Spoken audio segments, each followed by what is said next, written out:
तो आज हम लोग बात करते हैं फंडामेंटल्स ऑफ डिजास्टर मैनेजमेंट के बारे में। डिजास्टर मैनेजमेंट क्या है, अगर ये आप समझना चाहें, तो जो सबसे अच्छा इसका उदाहरण है, वो आपको मिलेगा अर्थक्वेक से। और ये अर्थक्वेक 2015 में आए, और ये जो 2 अर्थक्वेक्स थे, ये एक अर्थक्वेक चिली में आया और दूसरा अर्थक्वेक जो है वो नेपाल में आया, ठीक है। चिली का जो अर्थक्वेक था, उसका जो मैग्नीट्यूड था वो रिक्टर स्केल में 8.3 था, और वहीं जो नेपाल का जो अर्थक्वेक है उसका मैग्नीट्यूड कितना था, 7.8 था। लेकिन अगर आप लोग देखें तो चिली के अर्थक्वेक में जो होने वाली कैजुअलिटी है वो बहुत ज्यादा कम है, वो लगभग 8 के आसपास है। लेकिन वही जो नेपाल और इंडिया के जो क्षेत्र हैं, जहाँ जो होने वाली टोटल कैजुअलिटी है वो कितनी है, लगभग 8,000 के बारे में। आप लोग अगर यहाँ ध्यान दें कि चिली का जो अर्थक्वेक है, वहां पे मैग्नीट्यूड जो है वो ज्यादा है रिक्टर स्केल का। नेपाल के अर्थक्वेक में मैग्नीट्यूड रिक्टर स्केल का कम है। उसके बावजूद भी नेपाल में होने वाली कैजुअलिटीज बहुत ज्यादा हैं, और चिली में होने वाली कैजुअलिटीज क्या है, काफी कंपैरेटिवली काफी कम है, ठीक है। ये जो केस है यही आपको समझाता है कि एक्चुअली डिजास्टर क्या है और डिजास्टर मैनेजमेंट क्या है। हुआ क्या कि 1960 में दुनिया के सबसे बड़े भूकंप है वो चिली में आया, और बहुत ज्यादा कैजुअलिटी चिली में हुई। उसके बाद चिली की गवर्नमेंट ने ये डिसाइड किया कि हम अब जो भी अपना इंफ्रास्ट्रक्चर बनाएंगे, यानी जो भी हम बिल्डिंग्स बनाएंगे, वो बिल्डिंग इस तरीके की बनाएंगे कि अर्थक्वेक जब आए तो उस बिल्डिंग को कम से कम डैमेज हो, ठीक है। क्योंकि देखा गया है कि ज्यादातर जो कैजुअलिटीज होती है वो because of collapse of buildings होती है, यानी बिल्डिंग के गिर जाने से होती है। तो ज्यादातर तो जो भूकंप में लोग मरते हैं वो बिल्डिंग के अंदर दबने से मरते हैं।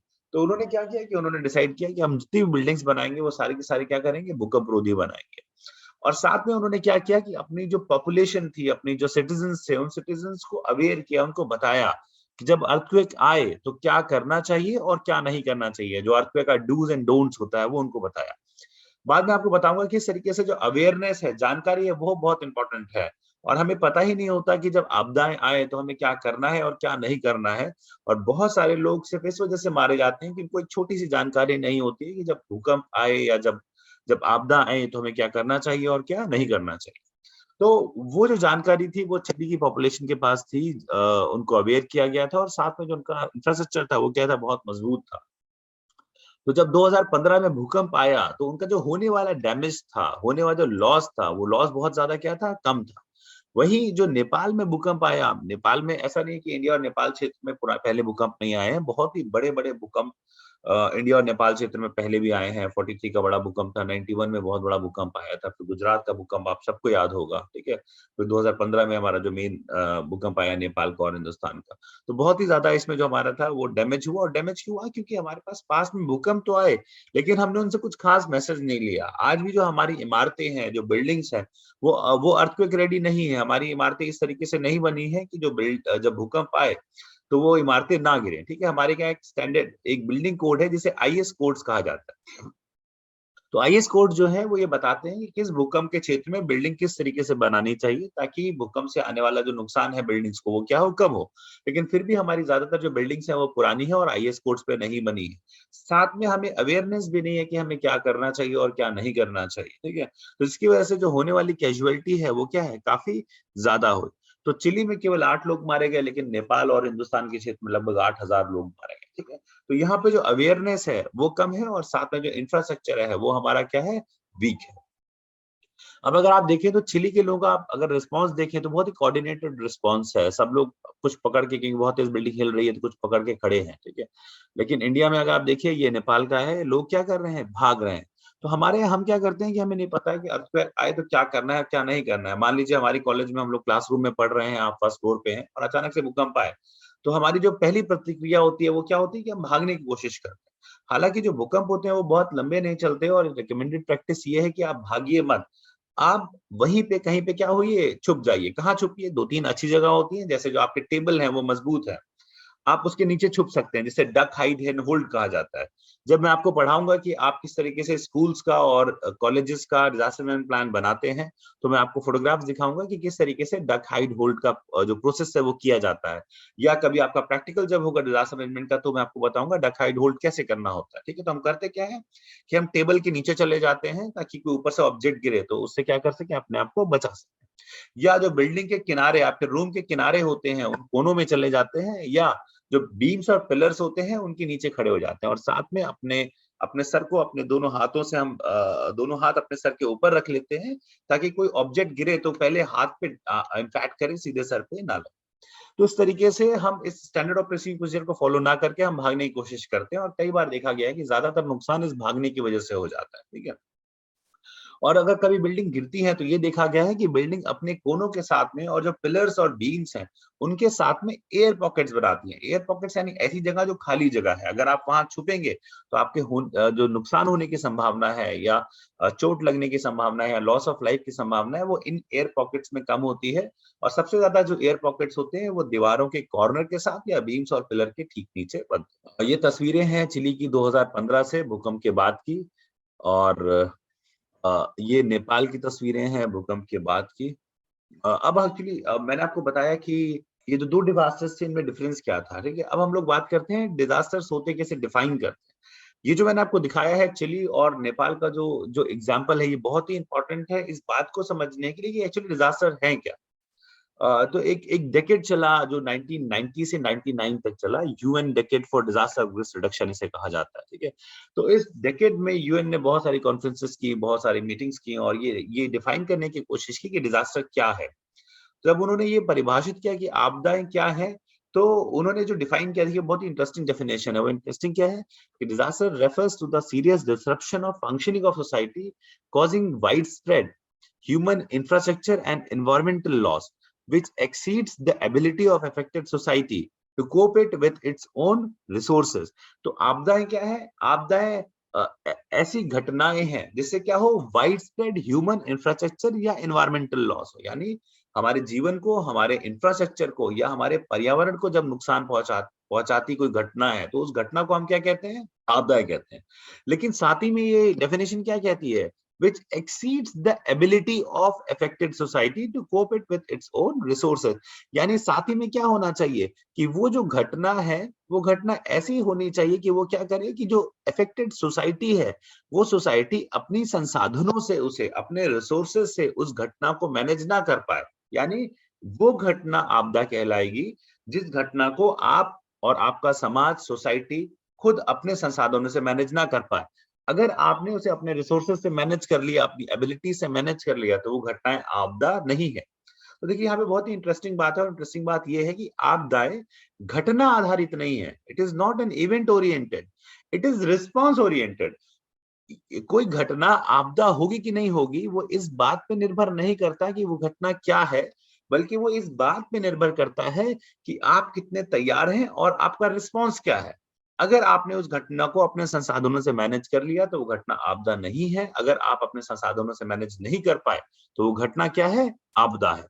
अब देखिए होगा क्या कि चिली और जो नेपाल का मैंने एक्सपीरियंस आपको बताया कि देखिए चिली में वही भूकंप आया, तीव्र था, लेकिन होने वाला लॉस क्या है? बहुत कम हुआ क्योंकि वहां पे इमारतें मजबूत थी, भूकंप के लिए तैयार थी और लोगों में जानकारी थी कि भूकंप आए तो क्या करना है, क्या नहीं करना है।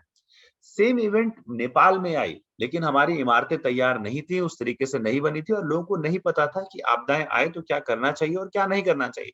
देखिए वही सेम इवेंट नेपाल के लिए क्या है? बहुत बड़ी आपदा है। नेपाल और इंडिया के लिए वो बहुत ही बड़ी आपदा है, लेकिन वहीं चिले के लिए वो आपदा है लेकिन बहुत ही छोटी आपदा है, ठीक है।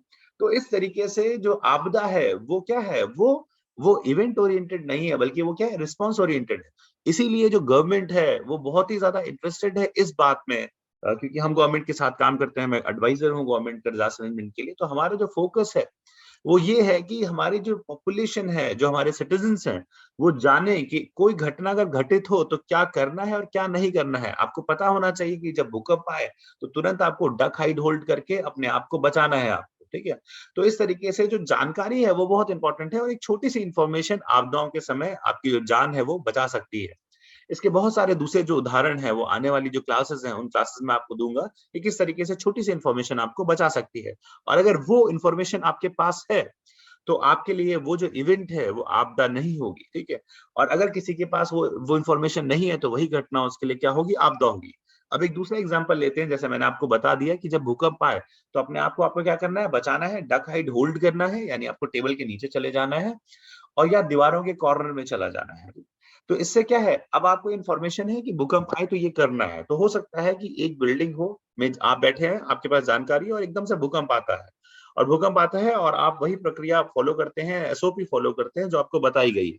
लेकिन वही एक दूसरी बिल्डिंग है पास ही में कॉलेज में जिसके बच्चों को इन्फॉर्मेशन नहीं है, वो एकदम से भागने की कोशिश करते हैं और बहुत ज्यादा नुकसान उनको होता है। तो देखिए सेम भूकंप है, लेकिन एक बिल्डिंग के लिए वो आपदा है और दूसरी के लिए वो आपदा नहीं है, ठीक है। यानी जो आपदाएं हैं, पहली बात वो रिस्पॉन्स ओरिएंटेड है। अगर आप अपने संसाधनों से, अपनी इंफॉर्मेशन से आपदा को मैनेज कर सकते हैं तो वो आपदाएं नहीं है। और अगर आप मैनेज नहीं कर सकते हैं और अगर आप मैनेज नहीं कर पाएंगे, इसका मतलब क्या है कि आपको बाहरी मदद की जरूरत पड़ेगी। और अगर आपको बाहरी मदद की जरूरत पड़ी तो वही घटना आपके लिए क्या है, आपदा। ठीक है। अब देखिए रेड क्रॉस कैसे डिफाइन करती है आपदाओं को। Disaster are exceptional events which suddenly kills or injures large number of people. ठीक है। ऐसी घटनाएं जो सडन हो और बहुत बड़ी संख्या में लोग को क्या करे, इंजोर करे या उनकी जान ले ले। उसके अलावा जैसे आप बहुत ही सामान्य शब्दों में आप कहना चाहें कि वो आपसे अगर कोई पूछ ही ले व्हाट इज डिजास्टर, तो आप क्या कहेंगे? बिल्कुल सिंपली आप डिफाइन कर सकते हैं, disaster is an event that causes damage to life, property और एनवायरमेंट। ऐसी घटना जो जीवन को, जो संपत्ति को और जो पर्यावरण को नुकसान पहुंचाए, ऐसी घटनाओं को हम क्या कहते हैं? आपदा कहते हैं। कई बार कुछ घटनाएं ऐसी होती हैं जो लाइफ को नुकसान नहीं पहुंचाती लेकिन प्रॉपर्टी को नुकसान पहुंचाती हैं, तो वो घटनाएं भी हमारे लिए क्या है? आपदा है। कई बार कुछ ऐसी घटनाएं होती हैं जो केवल पर्यावरण को बहुत ज्यादा नुकसान पहुंचाती हैं, तो वो घटनाएं भी क्या है? हमारे लिए आपदा है।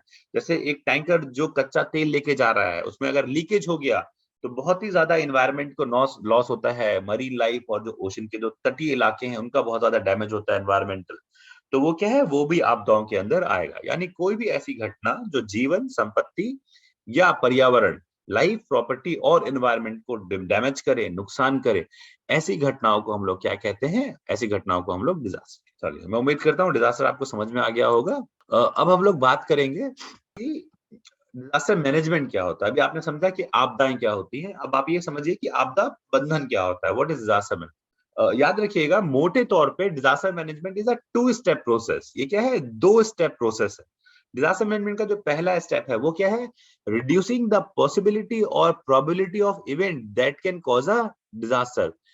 ऐसी घटना जो आपदा ला सकती है, उस घटना को होने से पहले ही रोक दिया जाए। ठीक है। यानी कोई घटना जिससे आपदा हो सकती है, उस घटना को आप होने से पहले ही रोक दीजिए। जैसे मान लीजिए कि इस बात की संभावना है कि जब हम और आप क्लास कॉलेज में बैठ के पढ़ रहे हो तो आग लग जाए, केमिस्ट्री लैब में कुछ गलती हो जाए, ठीक है, या कोई शॉर्ट सर्किट हो जाए, ठीक है, जिसकी वजह से आग लग जाए, ठीक है। अब ये आग लगने की घटना क्या है? डिजास्टर है। तो डिजास्टर मैनेजमेंट का जो पहला स्टेप कहता है वो ये कहता है कि उस घटना को जो आपदा ला सकती है उसको होने से पहले ही रोक दिया जाए। अब होने से पहले कैसे रोका जा सकता है? कि जैसे मान लीजिए कि आपने अपने कॉलेज में, हमने अपने कॉलेज में इस तरह के मटेरियल्स का यूज किया जो फ्लेमेबल ना हो, जलते ना हो। हमारे दरवाजे, हमारी खिड़कियां, ठीक है, हमारे टेबल्स इस तरह के हों जो जले ना, ठीक है। तो अगर वो जलेंगे नहीं तो वो ऐसा मटेरियल अवेलेबल ही नहीं होगा जिसमें आग लगे, तो आग से होने वाला नुकसान क्या हो जाएगा? कम हो जाएगा। साथ में हमने क्या किया कि हमने अपनी बिल्डिंग्स में स्प्रिंकलर सिस्टम लगा लिया, ठीक है, जो एंटी फायर सिस्टम होता है, कि जैसे ही आग वो सेंस करता है, वो बारिश, जो पानी होता है वो बारिश की तरह गिरने लगता है और चारों तरफ से वो जो पानी की बरसात है वो होने लगेगी और वो स्प्रिंकलर सिस्टम क्या करेगा? आग आग को तुरंत बुझा देगा। ठीक है। तो बेसिकली आपने क्या किया? आग लगने की संभावना थी लेकिन आपने इस तरीके से बिल्डिंग को डिजाइन किया और इस तरीके से स्प्रिंकलर सिस्टम लगाया कि आग लगने की हमने उनको पॉसिबिलिटी को क्या कर दिया? खत्म कर दिया। ठीक है। तो इस ये क्या है? डिजास्टर मैनेजमेंट का स्टेप वन है कि उस घटना को जो आपदा ला सकती है उसको होने से पहले ही रोक दिया जाए। तो आग आपदा हो सकती थी हमारे डिपार्टमेंट के, हमारे कॉलेज के लिए, लेकिन हमने ऐसी तैयारी कर ली कि आग लगने की संभावना खत्म हो गई। तो ये डिजास्टर मैनेजमेंट का, आपदा प्रबंधन का स्टेप वन है कि जो डैमेज हो सकता था उसको हमने होने से पहले ही क्या कर दिया? रोक दिया। अब आग नहीं लगेगी, वो घटना डिजास्टर नहीं होगी।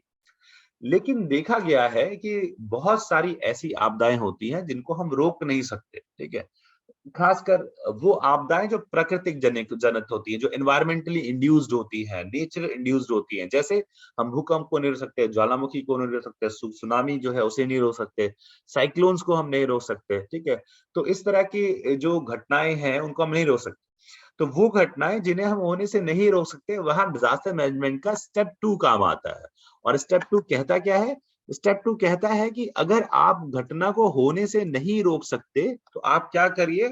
उसका जो एडवर्स इम्पैक्ट है, यानी उस घटना का जो एडवर्स इम्पैक्ट है, उस एडवर्स इम्पैक्ट को आप क्या कर दीजिए? कम कर दीजिए। तो अगर घटना को होने से नहीं रोका जा सकता, तो उसके पड़ने वाले प्रभाव को आप क्या कर दीजिए, कम कर दीजिए।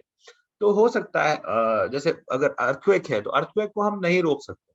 अर्थक्वेक को रोक नहीं सकते, लेकिन हम क्या कर सकते हैं कि हम बिल्डिंग्स को इस तरीके से बना सकते हैं कि जब भूकंप आए, तो वो बिल्डिंग गिरे ही ना।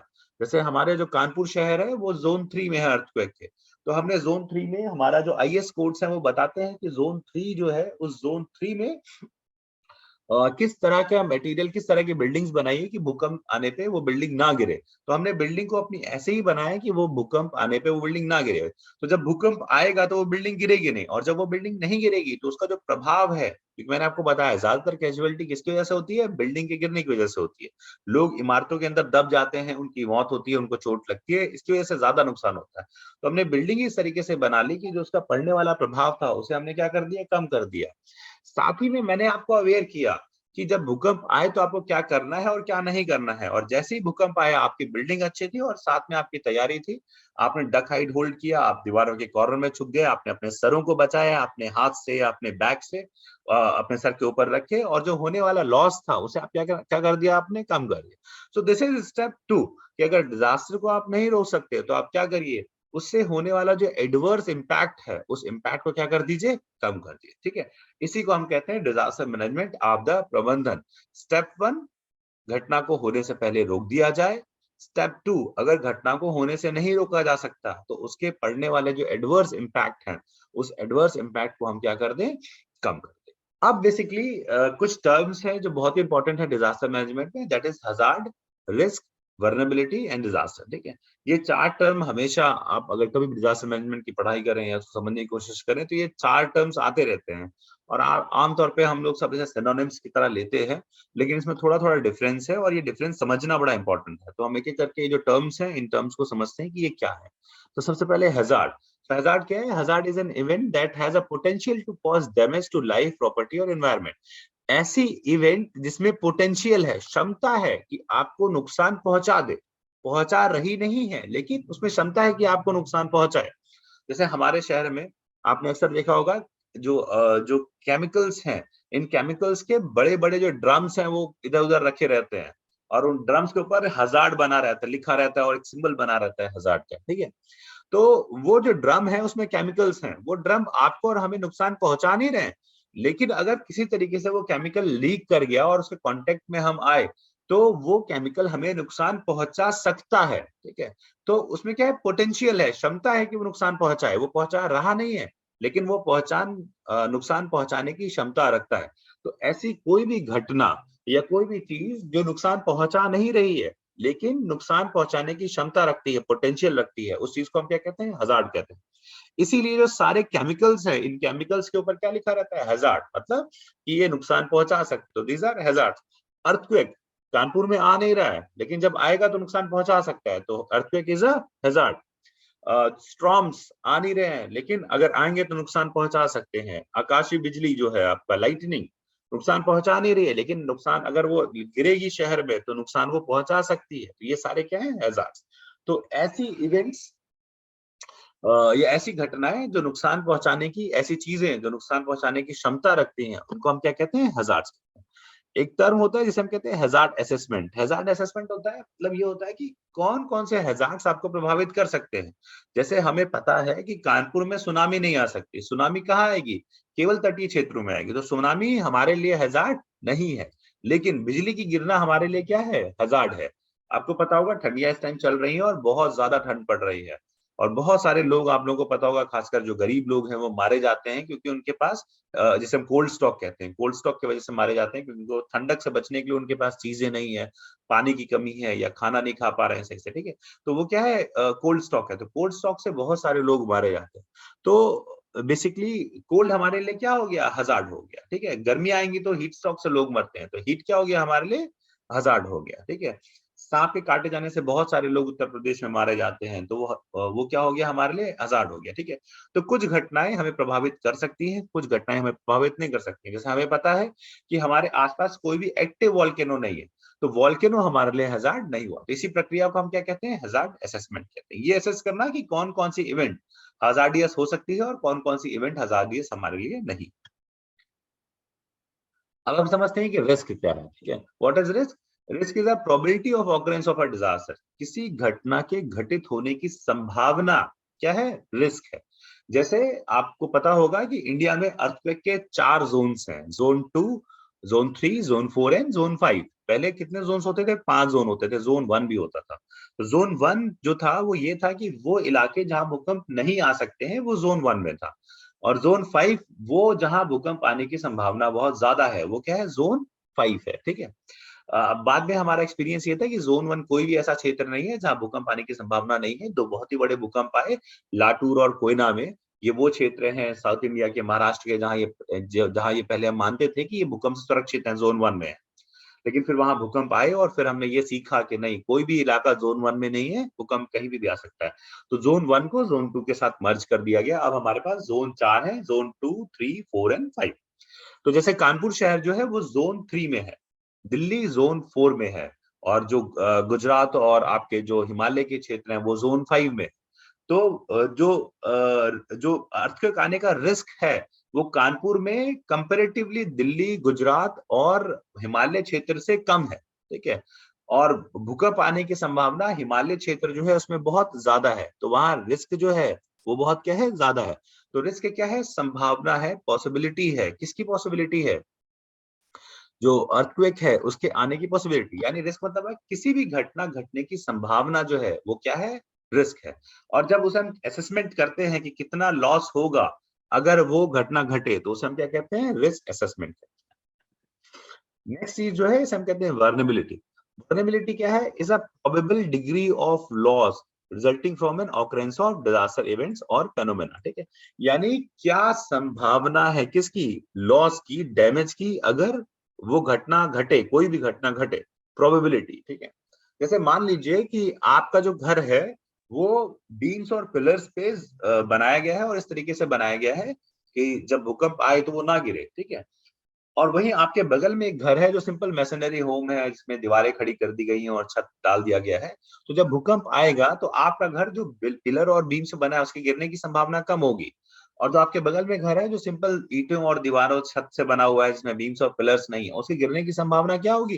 ज्यादा होगी। तो आपकी वर्नेबिलिटी कम है और जो बगल वाला घर है उसकी वर्नेबिलिटी क्या है? ज्यादा है, ठीक है। तो वर्नेबिलिटी क्या है? आपकी वो पॉसिबल लॉस है जो हो सकता है, ठीक है, किससे? किसी भी इवेंट से। तो उस प्रोबेबिलिटी को हम क्या कहते हैं? वर्नेबिलिटी कहते हैं, ठीक है। और जब हम इसके एनालिसिस करते हैं तो वर्नेबिलिटी एनालिसिस करते हैं। जैसे हम शहर में मैपिंग करते हैं कि भूकंप आएगा, तो शहर के वो क्षेत्र कौन से हैं जहां नुकसान ज्यादा होगा, और कोई वो क्षेत्र कहाँ है जो नुकसान कम होगा, जैसे हम क्या कहते हैं? वर्नेबिलिटी एनालिसिस कहते हैं, ठीक है। अब देखिए ये एग्जाम्पल है, आप इस एग्जाम्पल से बहुत अच्छे समझ पाएंगे कि what is hazard, vulnerability and risk, ठीक है। अब देखिए जैसे ये एक पहाड़ है, और पहाड़ पे ये देखिए एक पत्थर है, ठीक है। और ये एक घर है, जो अगर ये पत्थर गिरे तो वो जो घर है उसके रास्ते में है, ठीक है। तो अब समझते हैं हम लोग कि ये हजार्ड, वर्नेबिलिटी और रिस्क में डिफरेंस क्या है, ठीक है। तो जैसे मान लीजिए कि अगर अर्थक्वेक आए, तो इस पहाड़ी इलाके में जैसे ही अर्थक्वेक आएगा, इसकी संभावना है कि ये पत्थर जो है वो यहाँ से खिसके और नीचे की तरफ गिरे। तो जब पत्थर ये खिसक के नीचे की तरफ गिरेगा तो ये इस घर को क्या करेगा? डैमेज करेगा, ठीक है।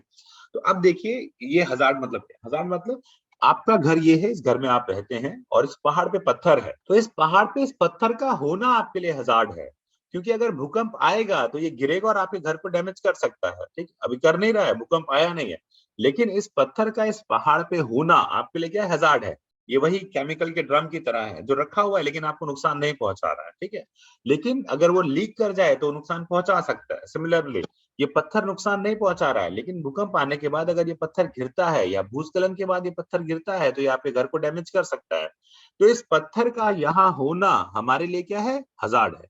अगर ये पत्थर यहाँ नहीं होता तो ये हजार्ड नहीं होता, या ये पत्थर पर्वत के अंदर की तरफ होता तो उसके गिरने की संभावना नहीं होती, तो ये हजार्ड नहीं होता, ठीक है। तो इस तरीके से इस पत्थर का यहाँ पे होना हमारे लिए क्या है? हजार्ड। अब ये जो घर है, अगर ये पत्थर गिरे तो ये घर इसके रास्ते में है। अगर मान लीजिए कि आपका घर किसी और जगह पे होता, ठीक है, और अगर वो पत्थर गिरता तो आपके घर से होते हुए नहीं जाता, क्योंकि आमतौर पर जब पहाड़ों में पत्थर गिरते हैं तो वो वैली जो है उसे फॉलो करते हैं, ठीक है। तो आपका घर अगर कहीं ढलान में ऊपर की तरफ है तो आपको नुकसान होने की संभावना नहीं है। लेकिन आपका घर उसी रास्ते में बना है जिस रास्ते से पत्थर गिरने की संभावना है, तो आपके घर का यहाँ होना आपके लिए क्या है? रिस्क है, ठीक है? क्योंकि ये पत्थर गिरेगा तो आपके घर को क्या कर सकता है? डैमेज कर सकता है। आप समझिएगा कि वल्नरेबिलिटी क्या है? वल्नरेबिलिटी क्या है? एक्सपेक्टेड डैमेज है। जो संभावित नुकसान है, उसी संभावित नुकसान को हम क्या कहते हैं? वल्नरेबिलिटी। अब जैसे मान लीजिए कि आपका जो घर है, ये घर 2 तरीके से बन सकता है, ठीक है? एक आपका घर ये बन सकता है कि इस घर को आपने कैसे बनाया? इस घर को आपने बहुत ही मजबूत कंक्रीट से बनाया। तो जब घर को आपने बहुत ही मजबूत कंक्रीट से बनाया, तो जब वो पत्थर गिरेगा तो हो सकता है कि वो पत्थर टकराए और आपके घर को तोड़ ना पाए।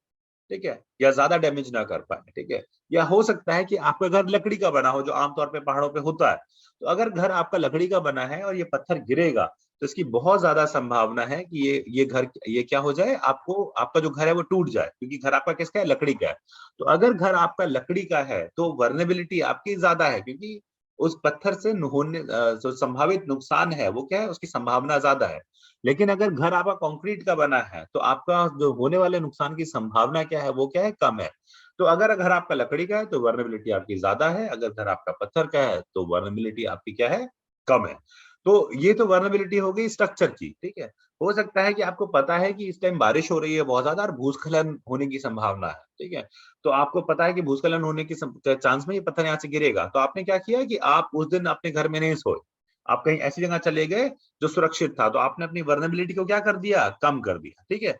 तो जो होने वाला जो संभावित नुकसान है, वही क्या है? वल्नरेबिलिटी है, और वल्नरेबिलिटी कम या ज़्यादा हो सकती है, डिपेंड करता है कि आप कितने तैयार हैं आपदाओं, ठीक है? So this is the difference between hazard, vulnerability and risk.